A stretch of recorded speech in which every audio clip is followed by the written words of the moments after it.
अस्सलामु अलैकुम रहमतुल्लाहि व बरकातुहू। हकीम मोहम्मद याकूब आपकी खिदमत में हाजिर है। आप देख रहे हैं यूट्यूब चैनल सरफराज नेमत हेल्थ केयर। आज का जो मेरा नुस्खा है ये इंतहाई पावरफुल नुस्खा है। ये हलवा सिंघाड़ा के नाम से है, यानी कि सिंघाड़े का हलवा। तो इसके अंदर क्या क्या अज्जा डालते हैं, ये क्या क्या चीज़ों का मरकब है, वो मैं आगे जाके आपके सामने रखता हूँ इंशाल्लाह। तो इसके कुछ फ़वाइद जो हैं वो मैं आपके सामने रख देता हूँ। ये आपके सामने जो ये नुस्खा तैयार होगा ये 5 नंबर का नुस्खा होगा। गुद्दी आसाबी इसका मिजाज है। तो कुछ लोग ऐसे जो खुश्क गर्म या फिर गर्म खुश्क मिजाज के हैं उनके लिए ये ज़बरदस्त चीज़ है। जिस्म के अंदर जो अक्सर लोगों को थकावट होती है, दर्दें होती हैं, पूरे जिस्म में दर्दें महसूस होती हैं, थोड़ा सा काम करने के बाद जो जिस्म है वो थक जाता है और हड्डियां जो होती हैं वो दर्दों से चूर हो जाती हैं। दिल करता है कि बस अब लेट जाएं, आगे काम करने की सकत नहीं होती।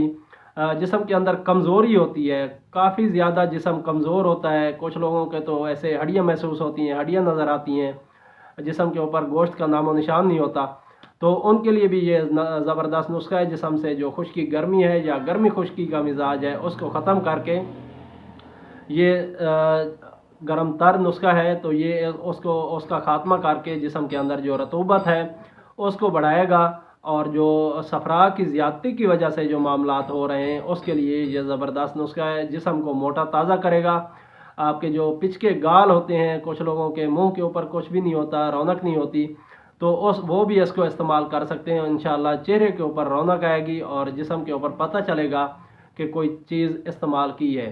उसके अलावा ये जिगर को काफ़ी ताकत देता है। जिगर के जो गुदद नाकला जिसका निज़ाम अगर कमज़ोर हो तो फिर जिस्म के अंदर जो सफरा की ज़्यादती है वो हो जाया करती है। तो ये जिगर के गुदद नाकला को ताकत देता है और जिस्म की सफाई में मददगार साबित होता है। याद रखें, जब तक फजलात की सफाई नहीं होती जिस्म से, तब तक जो खून है वो भी साफ़ नहीं होता और जिस्म को जो ग़िज़ाई मुरक्कबात, जो ग़िज़ा हम इस्तेमाल करते हैं उससे जो पावर बनती है, जो एनर्जी बनती है, वो जिस्म को तब तक नहीं मिलती, खालिस एनर्जी तब तक नहीं मिलती जब तक जो फजलात हैं वो खारिज ना हो जाएं। तो अगर फजलात जिस्म के अंदर रुके रहे तो वो भी खून के अंदर शामिल होकर बीमारियों का सबब बनते हैं। तो जब गुदद नाकला खुलेंगे इस नुस्खे के साथ, जो जिगर की जो एक निज़ाम है गुदद नाकला का, सफाई का जो निज़ाम है वो जब फ़ाल होगा तो इंशाल्लाह जो जिस्म से जो मवाद रुका हुआ है जिस्म के अंदर वो इंशाल्लाह दूर हो जाएगा, वो साफ़ हो जाएगा। और उसके अलावा ये जो नुस्खा है ये हरारत गुरीज़ी का मुरक्कब है। ये हरारत गुरीज़ी का मुहाफ़िज़ है, क्योंकि जब तक जिस्म के अंदर हरारत गुरीज़ी यानी कि जो हरारत हमारे जिस्म को चाहिए वो अगर वाफिर मिकदार में नहीं होगी तब तक हमारा जो जिस्म है वो बोझल होगा, काम करने को दिल नहीं करेगा और जो जिस्म की पकड़ है, जो जिस्म की ताकत है वो कम हो जाएगी, ढीली ढाली हो जाएगी। तो उसके लिए आप इसको नुस्खे को इस्तेमाल कर सकते हैं। आपके जो पट्ठे हैं उनमें भी ताकत आएगी और जिस्म काम करने के काबिल होगा, जिस्म को दिल करेगा, आपको आपको महसूस होगा कि मैं यार किसी न किसी काम में मसरूफ़ रहूँ। ये जो नुस्खा है ये मुक़व्वी बदन है, जिस्म को ताकतवर बनाता है। जिस्म की जितनी भी कमज़ोरियाँ हैं उनको इंशाल्लाह ये ठीक करेगा। इंशाल्लाह आप बेहतरीन महसूस करेंगे। उसके अलावा कुछ लोग ऐसे होते हैं कि जो एक दफ़ा हम बिस्तरी कर लेते हैं तो उसके बाद जिस्म के अंदर उनको कमज़ोरी का एहसास होता है, थकावट का एहसास होता है। एक दफ़ा मुबाशरत करने के बाद वो कहते हैं बस अब हमें हाथ ना लगाएं। तो उसके लिए भी ये नुस्खा ज़बरदस्त है। काफ़ी लोग शिकायत करते हैं कि एक दफ़ा हम बिस्तरी करने के बाद दोबारा दिल नहीं करता। तो दोबारा दिल इसलिए नहीं करता कि जो मादा मनविया है जिस्म के अंदर उसकी कमी होती है, उसकी पैदाइश में कमी होती है।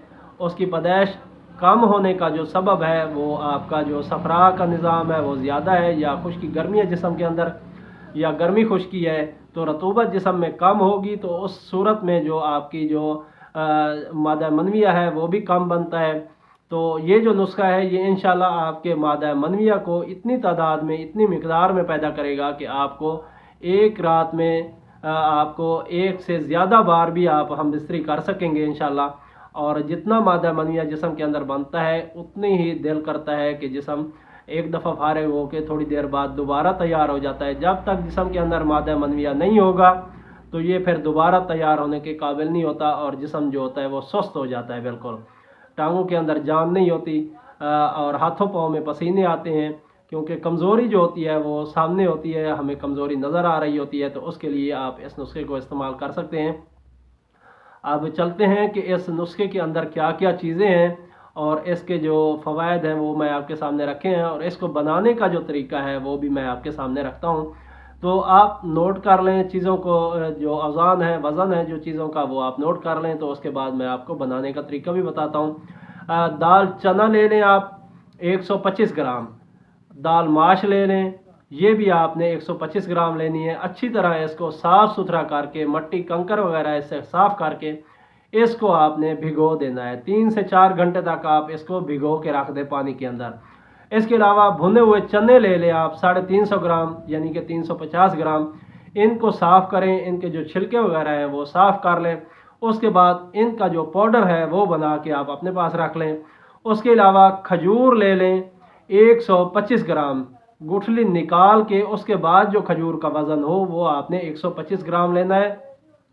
ये आप खजूर वो लें कि एक मोटे से होती है, काले कलर की खजूर होती है और शीरे से भरपूर नरम नरम सी खजूर होती है, तो वो आप ले लें। उसकी गुठली निकाल के उसके बाद जो उसका वज़न बच जाए वो 125 ग्राम हो। मगज़ बादाम छिलके के बगैर, छिलका उतार के, उसके बाद मगज़ बादाम जो है, छिलका मेरा मतलब कहने का ये है कि जो मगज़ के ऊपर जो छिलका होता है उसका मतलब है कहने का। इसको आप थोड़ी देर के लिए भिगोएंगे 5-10 मिनट के लिए, तो इसका जो छिलका है वो नरम हो जाएगा, तो वो आसानी से उतर जाएगा। उसके बाद इसको आप खुश्क कर लें, पानी इसका खुश्क कर लें। तो ये भी आपने 125 ग्राम लेने हैं। किशमिश ये भी आपने 125 ग्राम लेनी है।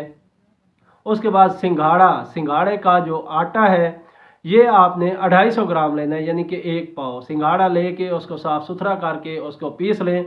ये याद रखें कि उसके अंदर कीड़ा वगैरह, घुन वगैरह ना लगा हुआ हो, सुराख ना हो, पाउडर वाला ना हो, साफ़ सुथरा सिंघाड़ा हो। वो आप 250 ग्राम लेके उसको पीस लें, उसका आटा बना लें।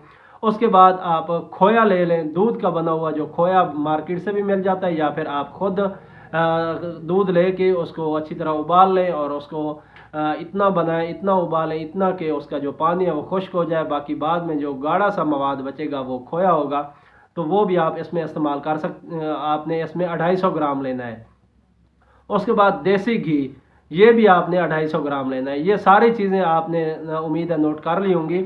ये अज्जा है नुस्खे के। उसके बाद चलते हैं कि इसको बनाना कैसे है, और इसकी जो मिकदार खुराक है वो भी मैं आपके सामने रखूँगा इंशाल्लाह। जो आपने दालें भिगो के रखी थी उसको साफ़ सुथरा करके पानी से निकाल के उसको, इतना ज़रूरी नहीं है कि आप बिल्कुल खुश्क करें, उसको पानी से अलग कर लें। उसके बाद उसकी रगड़ाई करें, उसकी पिसाई करें, अच्छी तरह पिसाई कर लें। उसके बाद उसका जो है पेस्ट बन जाएगा, आप ग्राइंड करेंगे तो उसका पेस्ट बन जाएगा। उस पेस्ट को आपने घी ऊपर गरम करना है चूल्हे के ऊपर। उसके बाद दालों का जो पेस्ट है वो उसमें आपने डाल देना है। उसके बाद इसको आप थोड़ी देर के लिए भूनें, आप देखेंगे कि पानी वगैरह खुश्क हो गया है। उसके बाद आपने जो सिंघाड़े का आटा है वो भी इसमें डाल के इसको भी भुनाई करनी है, इसको भी भूनना है घी के अंदर। जब आप देखें कि इसका जो कच्चापन है वो दूर हो गया है, वो पक गया है, तो उसके बाद आप चने का जो आटा आपके पास होगा वो भी आपने इसमें थोड़ा थोड़ा करके मिक्स करते जाना है और इसको भी भूनते जाना है। ऐसा ऐसा करके इसको भून लें। आखिर में आपने इसके बाद जो चीज़ डालनी है वो खजूर और जो किशमिश है वो भी आपने, खजूर जो गुठली निकाली हुई होगी आपने, उसके टुकड़े किए हुए होंगे, वो आप इसमें डालें और जो किशमिश है वो भी इसमें डाल दें। थोड़ी देर के लिए पकाएं। जब आप ये देखें कि यकजान हो गई हैं चीज़ें, तो फिर जो खोया होगा आपके पास वो भी इसमें डाल के मिक्स कर लें अच्छी तरह। थोड़ी देर के लिए आंच बंद करके, ढक्कन ऊपर बंद करके रख दें, तो आप देखेंगे कि जो चीज़ें हैं वो सारी मिक्स हो गई हैं और जो दवाई है वो बिल्कुल तैयार हो गई है, हलवा जो है वो बिल्कुल तैयार हो गया है। तो इसको आप महफूज करके रख लें। आप इसका जो वज़न मैंने आपके सामने रखे हैं, तो इससे आप कम ज़्यादा भी कर सकते हैं। तो ये आपके पास हलवा सिंघाड़ा जो है वो तैयार है। तो इसकी जो मिकदार खुराक है, अगर नौजवान है तो वो 50 ग्राम लेंगे, 50 ग्राम सुबह, 50 ग्राम शाम, नीम गरम 1 गिलास दूध के साथ। उसके बाद आपने जो नाश्ता है बाद में करना है, निहार मुँह ये ले लें, और शाम असर के टाइम भी ये ले के उसके बाद आपने रात का खाना खाना है। तो जब ये आप इस्तेमाल करें खुराक, तो उसके बाद आप चले फिरें, कोई काम करें, कोई वर्जिश करें, ताकि जो जिस्म के अंदर इसकी जो एनर्जी है वो जिस्म को मिल जाए तो हज़म हो जाए। अगर बड़ी उम्र के लोग हैं, 40 45 50 से ऊपर के हैं जो लोग, तो वो 100 ग्राम सुबह, 100 ग्राम शाम, क्योंकि ये ग़िज़ाए दवाई है, यानी कि ग़िज़ाई असरात इसमें ज़्यादा हैं। 75% जो ग़िज़ाई असरात हैं, 25% दवाई असरात हैं। तो आप ये ग़िज़ा समझ के आप इसको इस्तेमाल करें। इंशाल्लाह ये 100 ग्राम सुबह, 100 ग्राम शाम, नीम गर्म 1 गिलास दूध के साथ इस्तेमाल करें। इसको भी हज़म ही करना है, ताकि जिस्म के अंदर जो दर्दें हैं, जिस्म के अंदर कोई थकावट है और उसके अलावा कमज़ोरी है, इसकी जो ताकत होगी वो इन सब चीज़ों को इंशाल्लाह मात दे देगी और आपका जो जिस्म है वो ताकतवर होगा और मुकवी होगा। इंशाल्लाह जितनी भी अलामात मैंने आपके सामने रखी हैं थोड़ी देर पहले, वो सारी सादे कहेंगी तब जब आप इस नुस्खे को बना के इस्तेमाल करेंगे और इंशाल्लाह रिज़ल्ट देंगे। अब आप कुछ लोगों के पास ये वीडियो जब जाती है तो कमेंट करते हैं कि अच्छी वीडियो है, अच्छी वीडियो बनाई है, लेकिन ये है कि आप पहले इस नुस्खे को ट्राई करें, आप इसको बना के इस्तेमाल करें। 1 हफ़्ते बाद आप फिर इसका कमेंट करें कि वाकई ये अगर आपको फ़ायदा दिया है इसने, या आपको कोई सही फ़ायदा नहीं हुआ, तो फिर आप मुझे आप बता सकते हैं कि कैसा नुस्खा है। तो उसके बाद इंशाल्लाह कोई मामला होता है तो कर लेते हैं। तो मुझे उम्मीद है कि आपको ये वीडियो पसंद आई होगी। इसके साथ साथ जो आपने ग़िज़ाएँ इस्तेमाल करनी है वो भी आपने गुद्दी असाबी से, असाबी गुद्दी जो ग़िज़ाएँ हैं वो इस्तेमाल करनी है, ताकि जिस्म के अंदर जो रतूबत है वो बने और जिस्म का अंदर जो सफ़रा है उसकी इखराज का रास्ता बने और जिस्म के अंदर रतूबत बने। वही रतूबत जो है वो आगे जाके हमें काम देगी मादा मनविया की पैदाइश के लिए। तो इंशाल्लाह फिर मुलाकात होगी किसी और अच्छी सी वीडियो के साथ। तब तक के लिए मुझे इजाज़त दें। अस्सलामु अलैकुम वरहमतुल्लाहि वबरकातुहू।